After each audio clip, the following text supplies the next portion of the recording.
Bonjour, je m'appelle Myriam Delessal, je suis assistante de direction chez Microsoft France. Je suis la maman d'une jeune fille de 26 ans. Alors, je suis assistante de direction d'un membre de comité de direction de Microsoft France. Assistante de direction, comment définir? C'est un petit peu compliqué. Alors, on est un petit peu l'éminence grise, l'ombre du membre de comité de direction pour lequel on travaille.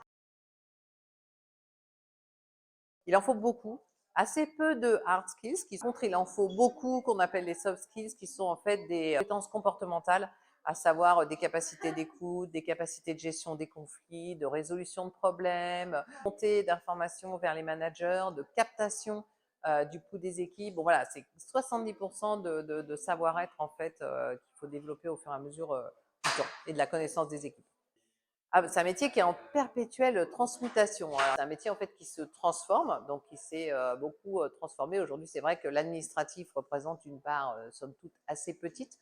Mais ce qui est important de savoir, c'est que cette part, aussi petite soit-elle, c'est de l'excellence. Excellence, excellence, excellence, excellence. C'est une part sur laquelle on ne peut pas se tromper parce qu'en fait, on engage forcément le quotidien du membre de comité de direction.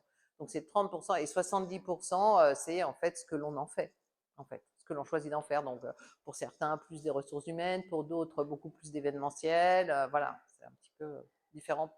Il n'y a pas un poste type, comme il n'y a pas une journée type.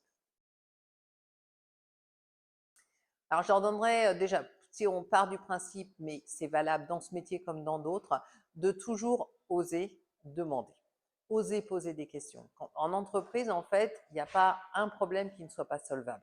Donc, en fait, on ne sait pas faire, on essaye, on ne trouve pas, on demande de l'aide aux autres. Et l'intérêt, c'est qu'en fait, probablement, quelqu'un d'autre va le trouver. Donc, mon meilleur conseil, c'est demander de l'aide à l'assistante de votre département, parce que potentiellement, vous n'imaginez pas, mais elle connaît la réponse. Et si elle la connaît pas, en tout cas, elle sait où la trouver. Ça, c'est quasiment certain. Donc, posez la question. Du coup, vous déposez votre savoir, la personne l'enrichit du sien, tout le monde est gagnant.